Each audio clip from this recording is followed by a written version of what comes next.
मेरे प्यारे देशवासियों, आप सबको नमो बुद्धाय। आज हम आपको एक ऐसी घटना के बारे में बताने जा रहे हैं जो बहुत ही प्रेरणादायक है, बहुत ही सोचनीय और विश्वास योग्य है। ये उस समय की बात है जब शाक्य मुनि गौतम बुद्ध कपिलवस्तु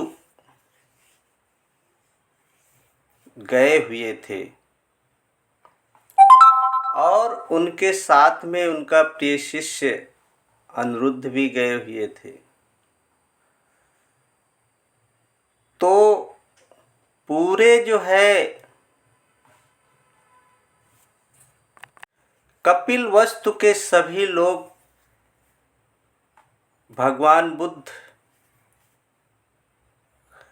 और अनिरुद्ध और उनके 7,000 भिक्षुओं से मिलने के लिए आए और वहीं पे अनिरुद्ध की एक बहुत ही प्रिय उनकी बहन रहती थी जिसका नाम रोहिणी था। रोहिणी मिलने के लिए नहीं आई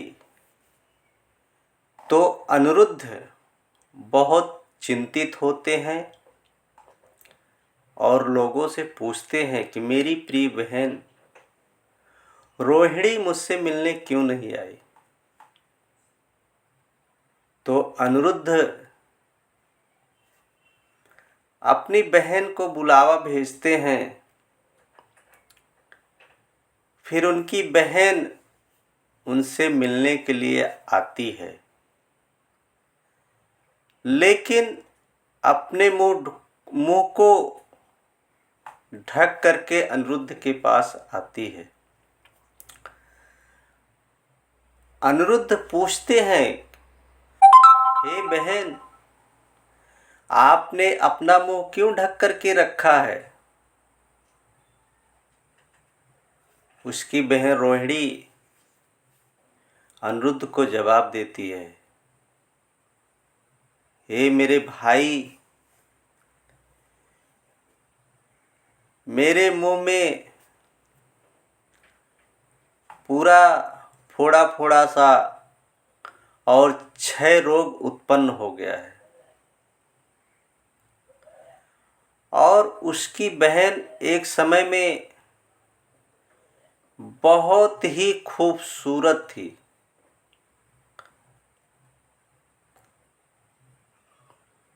अनिरुद्ध बोलते हैं कि बहन, तूने ऐसा क्या किया जिसकी वजह से तुम्हारे शरीर पर और मुंह पर क्षय रोग उत्पन्न हो गया है। अनिरुद्ध अपनी बहन को एक सुझाव देते हैं कि बहन, जाइए और इन भिक्षुओं के लिए विहार बनवाइए और उनको दान दीजिए और उस दान के द्वारा जो तूने दिया है उससे तुम्हारा ये क्षय रोग खत्म हो जाएगा। वो रोहिणी बहन बहुत खुशी खुशी जाती है और विहारों का निर्माण करवाती है। उसके पास जितनी भी धन संपत्ति थी, जो जेवरात थे, गहने थे, सबको बेच करके वो विहार को तैयार करवाती है। और विहार तैयार होते होते लगभग उसका 99% रोग खत्म हो जाता है। तो एक दिन भगवान बुद्ध उसको बुलाते हैं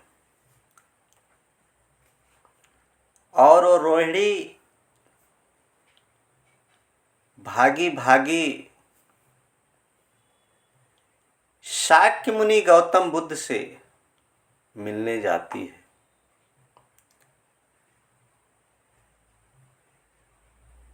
तो बुद्ध बोलते हैं, हे रोहिणी,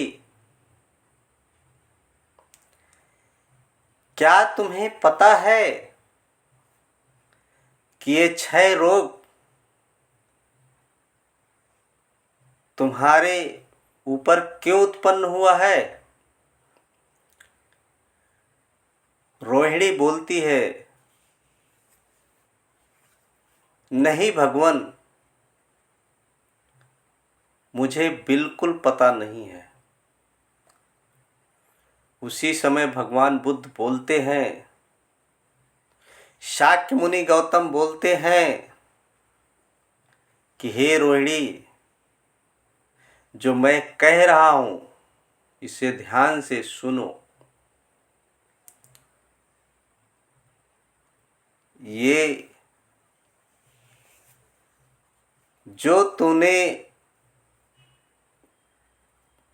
अपनी इस सुंदरता पर इतना गर्व हो गया था, अहंकार से तुम भर गई थी, उसी अहंकार के कारण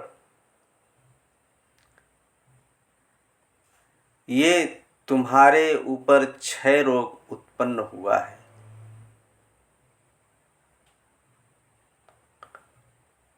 और अभी तक जो ये तुम्हारा 6 रोग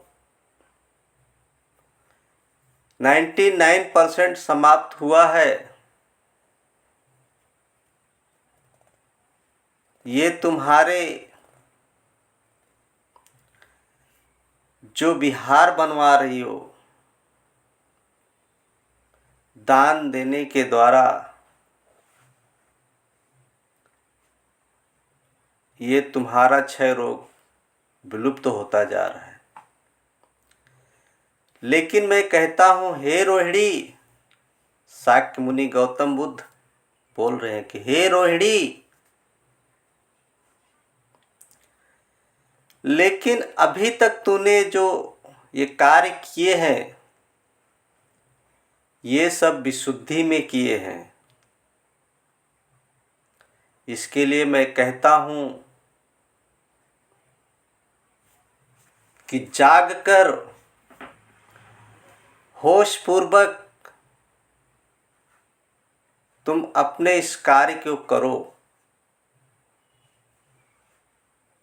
और तुम्हारा ये पूर्ण रोग नष्ट हो जाएगा।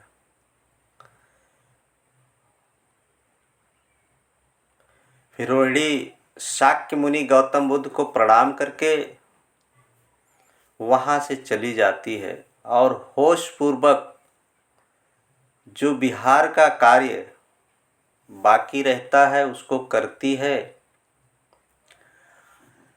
और वो पूरा होते होते रोहिणी पूर्ण रूप में जैसे पहले थी खूबसूरत, वैसे वापिस वो 6 रोग से ठीक हो जाती है।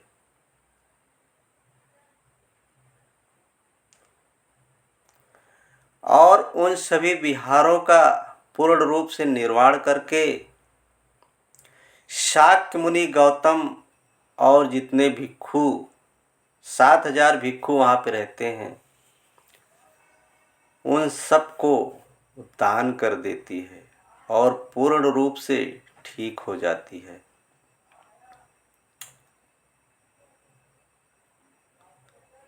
हे मेरे प्रिय भाइयों,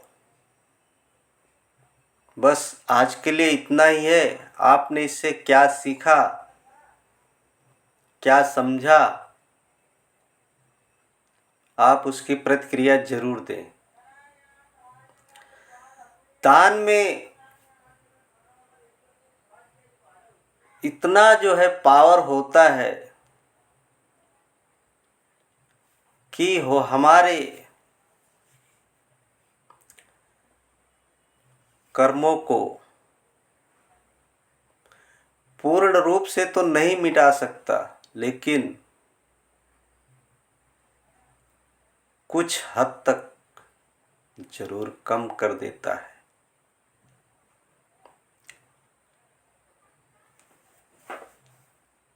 बस धन्यवाद मेरे भाइयों।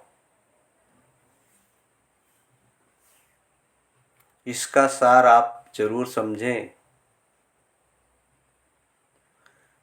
क्रोध, घमंड, अहंकार, इन सब चीज़ों से दूर रहें और अपने आप में प्रेम जगाएं।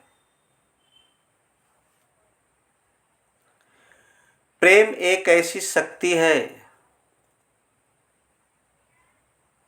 जो हमें पूर्ण करती है। धन्यवाद। फिर मिलेंगे आगे के एपिसोड।